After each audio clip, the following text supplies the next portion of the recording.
Nunca se falou tanto em hiperatividade como nos dias de hoje. Mas o que é, afinal, a hiperatividade? Quais as suas causas e, mais do que isso, como identificar os seus sintomas? É precisamente isso que vamos tentar perceber hoje com a ajuda de Adriana Campos, psicóloga responsável pelo Serviço de Psicologia e Orientação do Agrupamento de Escolas de Lessa da Palmeira e Santa Cruz do Bispo. Sabemos que a hiperatividade é uma perturbação que afeta o comportamento das crianças, mas como identificá-la? Quais são os sinais de alarme? A perturbação de hiperatividade com déficit de atenção, vulgarmente conhecida como hiperatividade, tem vários sintomas. Podemos referir três que, de facto, chamam muita atenção e, de facto, são centrais. Um deles é a impulsividade, as crianças não conseguem controlar o seu comportamento. Outro é a falta de atenção e outro, a agitação motora. Crianças que não param, sempre em movimento. E depois de identificados esses sintomas, qual é o passo seguinte? Depois de identificados, se há uma suspeita por parte dos pais, há que recorrer à ajuda de um especialista, no sentido de tentar ou não confirmar a existência da hiperatividade. E na abordagem terapêutica, o recurso à medicação, nomeadamente a psicoestimulantes como a Ritalina, é mesmo indispensável? Olha, na minha opinião pessoal, é indispensável. Falo muito por muitos casos que já conheci e que já acompanhei a nível do Serviço de Psicologia e fora do Serviço de Psicologia.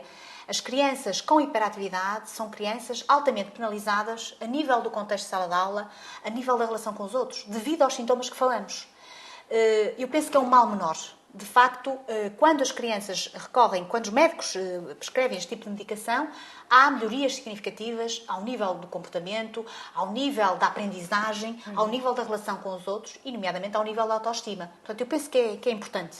Mas não há riscos de efeitos secundários ou de habituação, por exemplo? Olha, quanto a isso, a opinião dos especialistas divide-se. Portanto, há quem considere que sim, e há quem considere que os efeitos serão desprezíveis. Portanto, há opiniões um bocadinho dispares quanto a essa questão.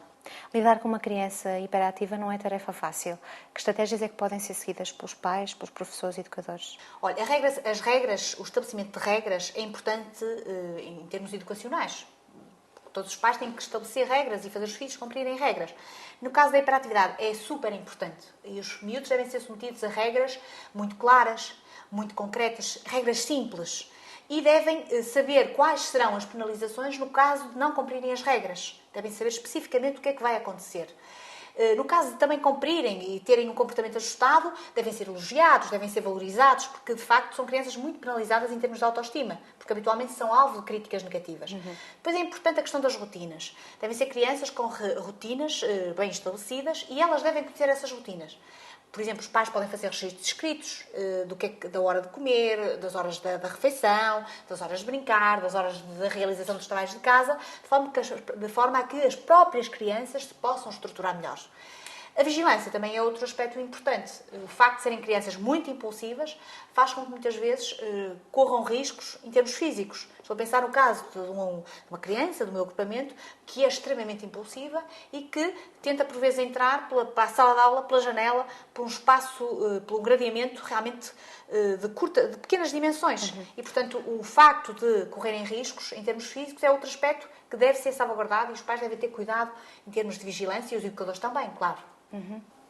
Aqui ficam, portanto, alguns esclarecimentos sobre a hiperatividade nas crianças. Esperamos ter dado resposta às suas dúvidas sobre este tema. Se quiser enviar-nos alguma sugestão de outros temas que queira ver tratados neste espaço, pode fazê-lo enviando-nos um e-mail para assistente@educaria.pt.